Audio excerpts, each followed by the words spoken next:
Hola y bienvenido a otro episodio de Soy Property Manager.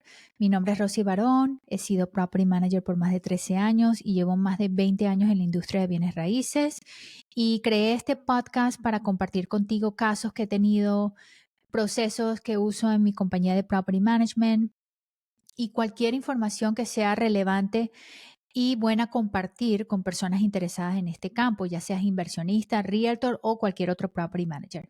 En español, porque hay mucha información en inglés, pero no tanta en español. Entonces, por eso creé este podcast. Y hoy quiero discutir un tema que desafortunadamente me ha pasado mucho en mis años en property management. Y es un tema un poquito oscuro, así que abierto a los escuchantes, a los que están escuchando este podcast, porque es ¿qué pasa cuando tu inquilino fallece dentro de tu unidad de renta y pasan días sin tú darte cuenta?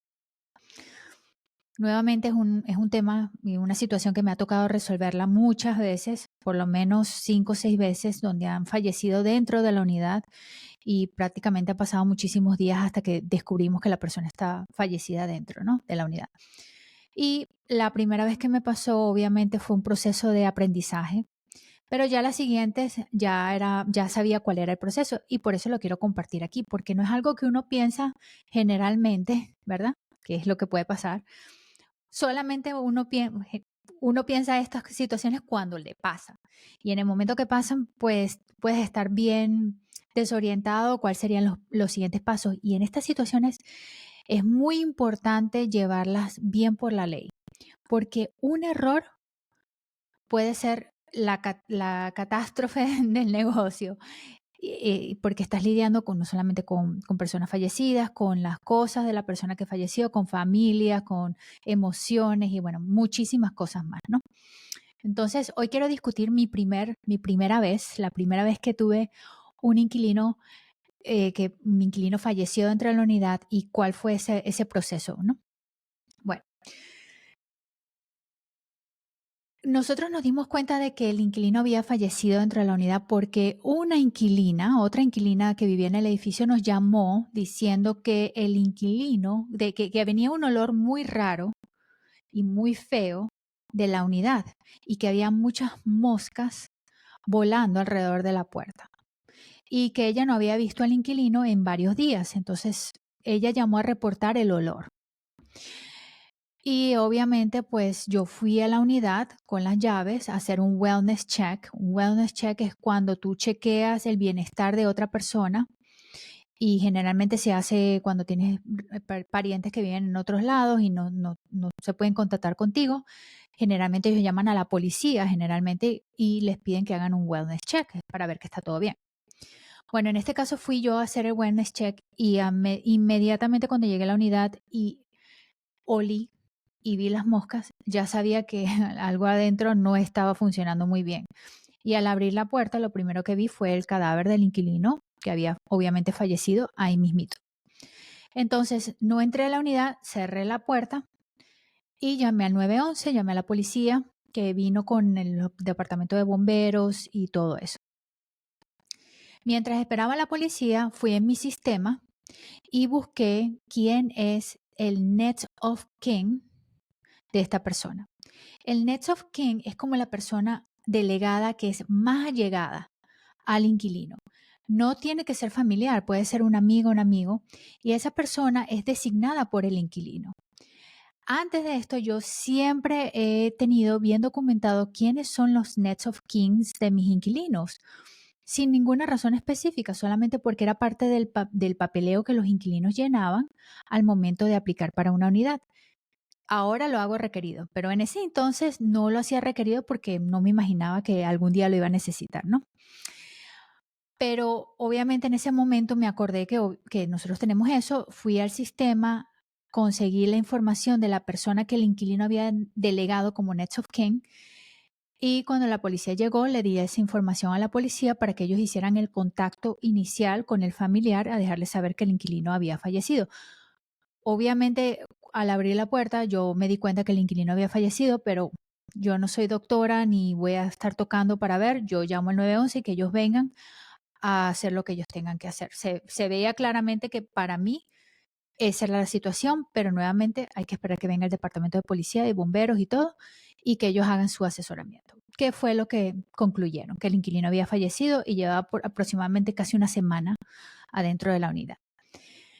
Bueno, cuando viene el departamento del coroners, que es el departamento que remueve los cadáveres, cuando vienen y quitan, remueven el cadáver del inquilino de la unidad, en ese momento ya entonces, y después que la policía hace su investigación, en ese momento me entregan las llaves de vuelta a la unidad. La primera cosa, el primer paso que te recomiendo que hagas en esa situación es que le cambies la cerradura a la unidad. Si el inquilino vive solo, tú no sabes si el inquilino le dio llaves a otras personas, si el inquilino tiene copias por allí o lo que sea. El mejor proceso es cambiar las cerraduras, porque ahora no solamente que es una zona contaminada porque ahí se falleció alguien y pasaron días, sino que ahora esas cosas y esos muebles, esa, esas cosas personales que están adentro de la unidad son tu responsabilidad. No puedes dejar que cualquier persona venga y se las lleve.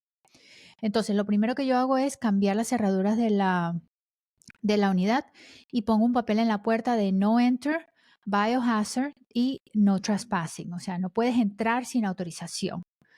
Si alguien entra sin autorización, inmediatamente puede ser removido por la policía. Entonces, yo puse esas notificaciones en la puerta, cambié las cerraduras y el siguiente paso, cuando tienes una persona que fallece dentro de la unidad y obviamente te imaginarás que después de una semana, pues quedan muchos fluidos corporales en el espacio donde la persona falleció. Entonces, en ese momento, tú tienes que contratar una compañía especializada en limpieza de biohazard. Eh, son compañías específicas que se encargan de eso. Generalmente las compañías de restauración, generalmente las compañías que se encargan de cuando tienes problemas con el agua y se te inunda la casa, ese tipo de compañías son las que manejan este tipo de situaciones, pero no todas lo hacen. Tienes que tener una que esté biohazard, que esté certificada para hacer biohazard cleaning, que es esta situación. La compañía, esas compañías generalmente tardan 2 o 3 días a hacer el proceso de biohazard, del cleaning. Y estos procesos, dependiendo de tu póliza de seguro, puede ser que el seguro los cubra. Pero obviamente los gastos iniciales tienen que salir de tu bolsillo porque no puedes esperar a poner este proceso a través del seguro, esperar días, esperar que pase tiempo. No, no, esto tienes que hacerlo inmediatamente porque esos olores no van a disipar a menos que pase el proceso de limpieza de biohazard, ¿no? Entonces, la compañía de limpieza generalmente se tarda 2 o 3 días en limpiar el área, en limpiar el ambiente, en limpiar el oxígeno del lugar, en remover cualquier cosa que haya tenido contacto con fluidos corporales del inquilino cuando falleció. Todas esas cosas tienen que ser removidas y botadas. Eh, Cuando ya esta compañía termina el proceso de limpieza, en ese instante ya yo he establecido una relación con el Next of Kin, con la persona autorizada para tomar posesión de las cosas del inquilino, y le pido que por favor venga a sacar todas las cosas del inquilino, o por lo menos lo más emocional posible, o lo más que puedan, lo más que quieran, y el resto de las cosas que me den autorización para botarlas. Ese es el proceso más rápido. Porque si no tienes un Next of Kin establecido, si no tienes los papeles establecidos para que el inquilino te firmó diciendo que está bien que votes todo lo que queda después de que el inquilino se vaya, sea físicamente o en este caso falleció, o si el inquilino se muda y deja cosas, si no tienes esos papeles firmados, en muchos estados tienes que guardar todas esas cosas hasta por 60 días. Y esto nuevamente tienes que chequearlo con tu estado, con tu condado, pero ten en cuenta que no puedes agarrar y botar todo. Tienes que guardar estas cosas o en este caso yo tenía ya todo bien documentado y lo que hice fue, bueno, vino el Next of Kin, ella se llevó un montón de cosas, pero dejó muchísimas cosas atrás y en ese punto lo que hicimos es ya botar el resto de las cosas con la autorización también del next of kin, no solamente del inquilino que falleció, sino de esta persona. Es importante que evalúes estos casos en tus propiedades de renta y que determines qué tipo de documentación necesitas para protegerte. ¿Por qué te lo digo? Porque en los casos que me han tocado, mis inquilinos han sido personas de bajos recursos, generalmente son apartamentos de un cuarto, viven solos, por eso obviamente fallecen dentro de la unidad y pasan días sin darse cuenta, ¿no? Entonces, en estos casos, generalmente estos inquilinos no tienen cosas de valor, ¿no? Por lo menos no de valor monetario. Pueden ser mucho valor emocional y todo eso, pero nada de valor monetario. Entonces, es diferente que si tienes inquilinos con más poder económico, de repente tienen cosas de más valor, tienen antigüedades, tienen muebles diferentes, tienen cosas que no puedes botarlas, tienen cosas que de repente tienen que ir a través de un proceso de probate, un proceso de corte y todo eso. Entonces, es importante que tú como dueño de la unidad de renta, como property manager o como realtor, determines qué tipo de inquilino tienes y qué documentación necesitas. Por si pasa este tipo de emergencia, tú puedas tomar una determinación rápida y eficaz. No solamente sacar todas las cosas y ya, sino que de verdad estés protegido legalmente y con papel, con el papel que necesitas de tu abogado para poder hacer el proceso más rápido, porque imagínate que tú tengas que esperar 60 días guardando estas cosas. Si no las guardas en la unidad, tendrás que guardarlas en otro lugar. Entonces vas a tener que rentar un storage, vas a tener que contratar a alguien que mueva todas esas cosas, vas a tener que documentar todo eso, vas a tener que esperar 60 días, después contratar a una persona que agarre todo eso y lo bote. Es mucho el gasto para ti, para tu inversionista o para la propiedad. Entonces es importante tener toda esta documentación. Y por eso, un documento que enliste el Next of Kin, K-I-N, Kin, el Next of Kin del inquilino, eso es muy importante y que dé autorización de votar cualquier cosa que se quede atrás en la unidad al momento del inquilino salir de la unidad. No necesariamente tiene que traer de fallecimiento, sino puede ser porque el inquilino se fue y dejó todas las cosas ahí y se fue. En esas instancias esos papeles ayudan. Ahora, una pregunta un poco ética que me hicieron una vez sobre este tema. ¿Le comentas a los inquilinos nuevos que alguien falleció en la unidad? Y la respuesta es, para mí, sí lo hago. En algunos estados lo tienes que hacer por ley y en otros no lo tienes que hacer. En la Florida no lo tienes que hacer a menos que partes del cuerpo de la persona hayan quedado dispersas por la unidad. Hay ciertas cosas un poco determinantes, ¿no? En si tienes que dejarle saber al inquilino nuevo que esto pasó. Pero yo lo hago de una forma ética porque hay muchas personas que tienen creencias bien estrictas con ese tipo de cosas y no les gustaría rentar una unidad donde alguien falleció adentro o si la rentan quieren saber porque, no sé, quieren hacer su cuestión, no sé. Entonces, por eso es que yo lo hago. Pero en ciertos lugares no tienes que hacerlo. Yo te recomiendo que lo hagas porque si no lo haces, ellos van a enterarse igual. Porque no se lo vas a decir tú, pero se lo va a decir el vecino. Mira, no sabes lo que pasó ahí. Se murió el señor y se quedó ahí como una semana, se quedó un mes, porque nunca van a decir el tiempo correcto, siempre van a decir se quedó un mes. Y entonces vas a tener a un inquilino llamándote que por qué, que se quiere salir del contrato, que no puede dormir en las noches, que escucha fantasmas, que escucha todo ese tipo de cosas. Yo las he escuchado, entonces por eso te lo digo. Yo prefiero decirles, mira, para que sepas, esto pasó aquí, pero nosotros contratamos una compañía de biohazard, todo está bien limpio, todo quedó bien registrado, aquí está el certificado, si lo piden, tenerlo disponible porque esa compañía te da un certificado de que usa limpieza, etcétera.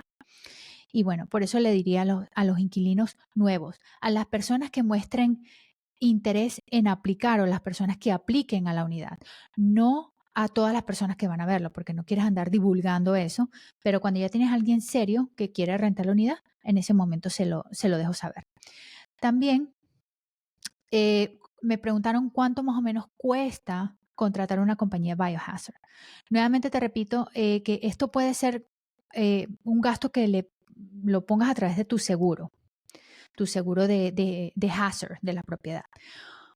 Muchas compañías de seguro lo cubren, pero obviamente tienes que tener el dinero para hacer esto rápido, porque no puedes esperar a meter un claim con el seguro, a esperar si el seguro te aprueba, después a esperar, porque ahí puedes pasar semanas y semanas y esos líquidos y esas cosas que quedaron atrás del inquilino, pues eso se pone peor, ¿no? Obviamente tú quieres limpiar todo eso lo más rápido posible, limpiar el aire para que no se te vaya a dañar.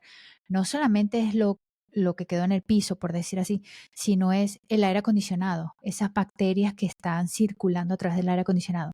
La nevera, porque la nevera también agarra aire y todo eso. Entonces, los componentes de la unidad, tú no quieres que ese aire quede ahí con todas esas bacterias por semanas. Nuevamente, volviendo a la pregunta, ¿cuánto más o menos cuesta? Bueno, en mi experiencia, me ha costado alrededor de 3.500 como a $5.500 limpiar el área.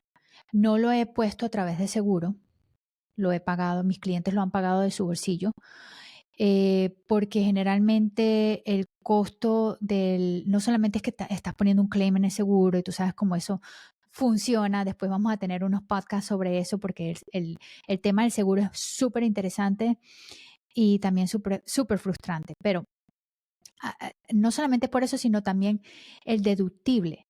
A veces el deductible de una póliza comercial, sobre todo si tienes pólizas comerciales de seguro, el deductible de una póliza comercial pueden ser $5,000 y te va a costar $4,000 limpiar la unidad. Entonces tiene más sentido hacerlo fuera del seguro que hacerlo a través del seguro, porque también muchas compañías, si quieres ponerlo a través del seguro, te van a cobrar muchísimo más porque tienen que esperar por el dinero.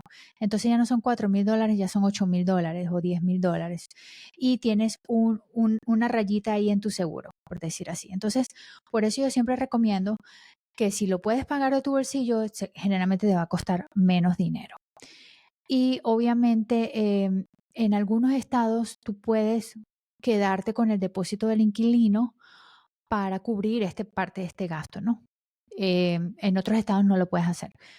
Yo lo que he hecho es, no me he quedado con todo el depósito de vuelta, o sea, no he reclamado todo el depósito, sino partes, más que todo por la limpieza de las cosas que quedaron atrás, más que todo por eso, no generalmente por el accidente en sí, porque obviamente nadie tuvo la culpa y esos son los riesgos de tener propiedades de inversión, ¿no? Estas cosas pasan. Bueno, espero que hayas disfrutado este episodio un poquito oscuro, pero todos estos temas hay que hablarlos para que tengas conocimientos de cómo manejarlos si te llegaran a pasar. Si Dios quiere, bueno, nunca te pasarían estas situaciones, pero si estás en el negocio de inversión de propiedades o de administración de propiedades a largo plazo, situaciones así como estas te van a pasar. Entonces, en otros episodios futuros vamos a cubrir otras partes de este tipo de situaciones, pero mientras tanto, muchísimas gracias por escuchar y te espero en el próximo episodio de Soy Property Manager. Hasta luego.